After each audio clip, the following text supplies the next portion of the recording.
Halo adik-adik, serial pelajaran anak TK dan PAUD. Apakah adik-adik sudah tahu pelajaran tentang seputaran anak TK dan PAUD? Mari kita belajar bersama. Kali ini kita belajar tentang tata surya. Belajar tata surya. Mari kita belajar benda langit dan planet yang ada di tata surya kita. Yang pertama, matahari. Matahari ini merupakan bintang yang menjadi pusat dari tata surya. Matahari tersebut berupa bola pijar yang ukurannya itu sangat besar. Matahari tersebut dapat dikatakan yakni sebagai bintang disebabkan karena mempunyai energi cahaya sendiri. Cahaya matahari ini juga terlihat lebih cemerlang apabila dibandingkan dengan cahaya bintang lainnya. Matahari ini adalah bintang yang terdekat dari bumi. Matahari ini juga disebut sebagai pusat tata surya disebabkan karena memiliki gaya gravitasi yang tinggi. Hal tersebutlah menyebabkan matahari ini dikelilingi oleh tata surya serta benda langit yang terdapat di dalam tatanan tata surya. Pada tata surya, 98% massa tata surya tersebut terkumpul pada matahari.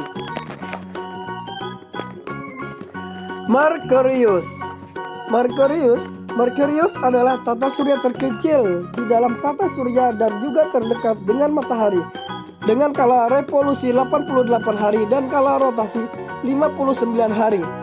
Merkurius memiliki permukaan yang solid dan dipenuhi dengan kawah-kawah. Dan Merkurius adalah tata surya yang tidak memiliki bintang, dikarenakan sangat dekat dengan matahari. Suhu permukaan Merkurius bisa mencapai 450 derajat Celcius pada waktu siang hari dan terjun ke suhu minus 170 derajat pada malam hari. Menurut NASA, atmosfer pada Merkurius mengandung 42% oksigen, 29% natrium, 22% hidrogen, 6% helium, 0,5% kalium. Dengan jumlah kecil argon, karbon dioksida, air, nitrogen, xenon, krypton, dan neon.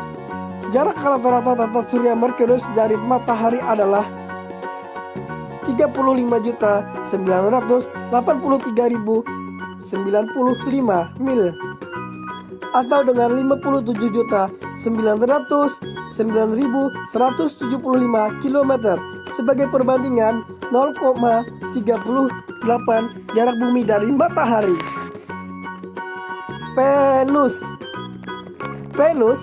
Venus adalah tata surya terdekat kedua dari matahari setelah Merkurius. Tata surya ini mengorbit matahari selama 224,7 hari bumi. Venus tidak memiliki satelit alami dan dinamai dengan Dewi Cinta dan kecantikan dalam mitologi Romawi. Setelah bulan, tata surya ini merupakan objek alami tercerah di langit malam, dengan magnitudo tampak sebesar minus 4,6 yang cukup cerah untuk menghasilkan bayangan. Kecerahan maksimal tata surya ini dapat dilihat segera sebelum matahari terbit atau setelah matahari terbenam, sehingga disebut bintang fajar atau bintang senja.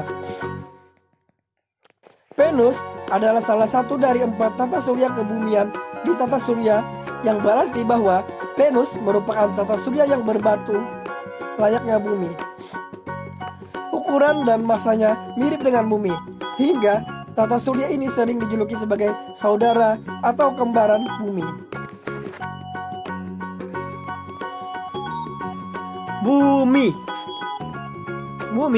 Bumi adalah tata surya ketiga dari matahari yang merupakan tata surya terpadat dan terbesar kelima dari 8 tata surya dalam tata surya.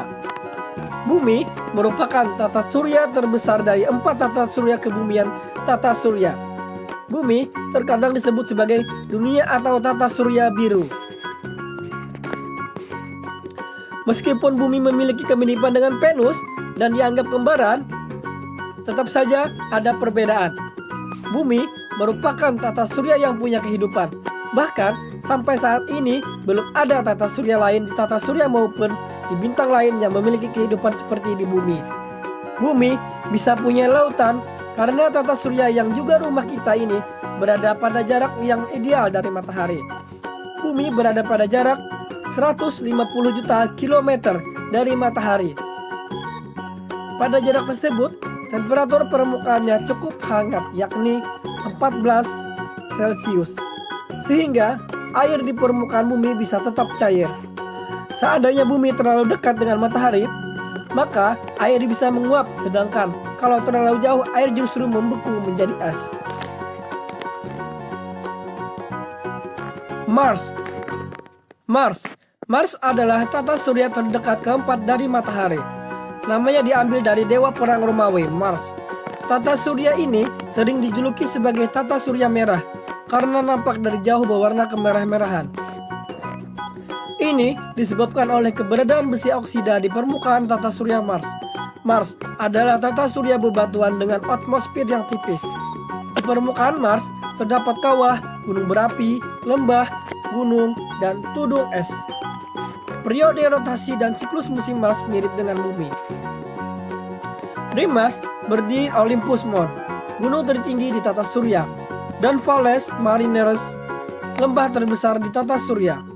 Selain itu, di belahan utara terdapat cikungan Borealis yang meliputi 40% permukaan Mars. Lingkungan Mars lebih bersahabat bagi kehidupan dibandingkan keadaan tata surya Venus, namun begitu keadaan tidak cukup ideal untuk manusia. Suhu udara yang cukup rendah dan tekanan udara yang rendah ditambah dengan komposisi udara yang sebagian besar karbon dioksida menyebabkan manusia harus menggunakan alat bantu pernapasan jika ingin tinggal di sana. Misi-misi ke tata suryaan merah ini sampai penghujung abad ke-20 belum menemukan jejak kehidupan di sana, meskipun yang amat sederhana. Tata surya ini memiliki dua buah satelit, yaitu Phobos dan Deimos. Tata surya ini mengorbit selama 687 hari dalam mengelilingi matahari.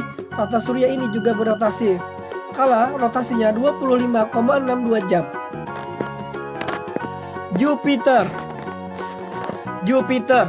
Jupiter adalah tata surya terdekat kelima dari matahari setelah Merkurius, Venus, Bumi, dan Mars. Tata surya ini juga merupakan tata surya terbesar di tata surya. Jupiter merupakan raksasa gas dengan massa 1/1000 massa matahari dan 2,5 kali jumlah massa semua tata surya lain di tata surya. Tata surya ini dan raksasa gas lain di tata surya, yaitu Saturnus, Uranus, dan Neptunus, kadang-kadang disebut tata surya Jovian atau tata surya luar. Jupiter sebagian besar terdiri dari hidrogen dan helium. Seperempat massa Jupiter merupakan helium, walaupun jumlahnya hanya 1/10 komposisi Jupiter. Tata surya ini mungkin memiliki inti berbatu yang terdiri dari unsur-unsur berat, namun tidak memiliki permukaan yang padat layaknya raksasa gas lainnya. Akibat rotasinya yang cepat, tata surya ini berbentuk bulat pepat. Terdapat tonjolan di sekitaran khatulistiwa Jupiter. Atmosfer luar terbagi menjadi beberapa lapisan di lintang yang berbeda, dan interaksi antara batas-batas lapisan tersebut menghasilkan badai. Salah satu dampaknya adalah bintik merah raksasa, yaitu badai besar yang telah diketahui keberadaannya semenjak abad ke-17 dengan menggunakan teleskop. Di sekeliling Jupiter terdapat cincin yang tipis dan magnetosfer yang kuat. Selain itu, terdapat paling tidak 67 satelit alami, termasuk 4 satelit besar yang disebut dengan satelit-satelit Galileo yang pertama kali ditemukan oleh Galileo Galilei pada tahun 1610. Satelit terbesar Jupiter, yaitu Ganymede, memiliki diameter yang lebih besar daripada tata surya Merkurius. Inilah penjelasan tentang planet-planet yang ada di tata surya kita. Jangan bosan ya menonton video ini. Bantu channel ini berkembang dengan cara like, share, dan subscribe. Sampai jumpa lagi di video-video selanjutnya. Dadah!